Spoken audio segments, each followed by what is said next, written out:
কোনো রকম ছানা ছাড়াই ঘরেই তৈরি করে নিতে পারেন দোকানের মতো পারফেক্ট মিষ্টি খুব সহজেই। হ্যালো এভরিওয়ান, আসসালামু আলাইকুম। ওয়েলকাম জানাচ্ছি আমার নতুন একটি কুকিং ভিডিও দেখার জন্য।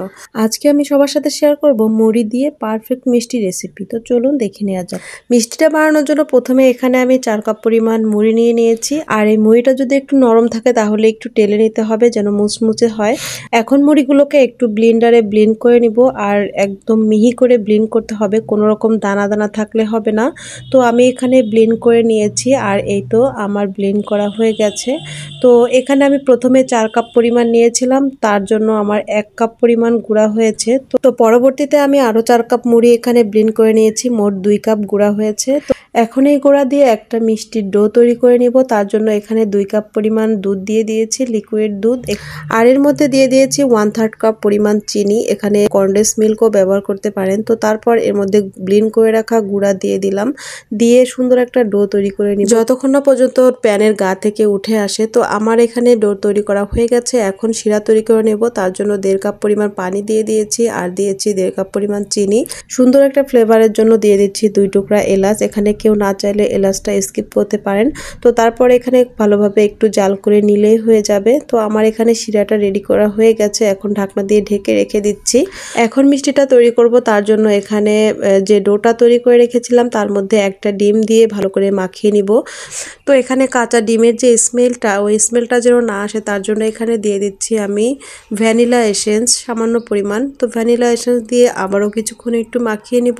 তো এখন এর মধ্যে দিয়ে দিব 1/3 কাপ পরিমাণ গুঁড়া দুধ। আর গুঁড়া দুধটা আমি একবারে দিব না, অল্প অল্প করে দিয়ে স্মুথ একটা মিষ্টির ডো তৈরি করে নিব। আর এখানে আমি একটা ডিম দিয়ে দিয়েছি, আপনারা চাইলে এখানে 2টা ডিমও ব্যবহার করতে পারেন।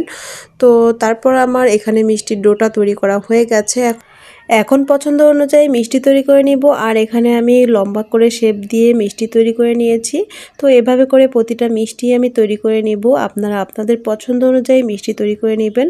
তো এভাবে করে প্রতিটা মিষ্টি আমি তৈরি করে নিয়েছি। তো এখন চলে যাব ভাজার জন্য। তো মিষ্টিগুলোকে ভাজার জন্য প্রথমেই প্যানের মধ্যে পরিমাণ মতো তেল নিয়ে নিয়েছি, আর এখন মিষ্টিগুলা দিয়ে দিচ্ছি। আর মিষ্টিগুলা কিন্তু খুব বেশি গরম তেলের মধ্যে দেওয়া যাবে না। তো মিষ্টিগুলাকে মিডিয়াম টু লো হিটে খুব সুন্দর করে এপাশ ওপাশ করে লাল লাল করে ভেজে নিব।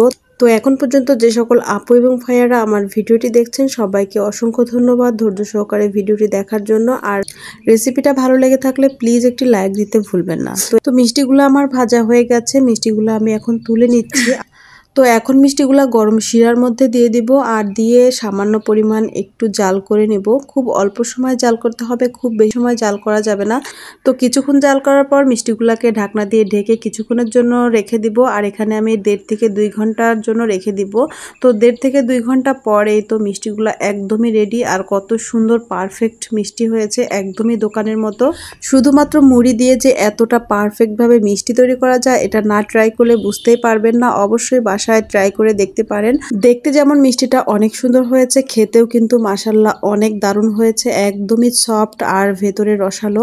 তো রেসিপিটা কেমন লাগলো কমেন্টে জানাতে পারেন। আর রেসিপিটা বেশি ভালো লেগে থাকলে আপনার টাইম লাইনে শেয়ার করে রেখে দিতে পারেন পরবর্তীতে দেখে নেওয়ার জন্য।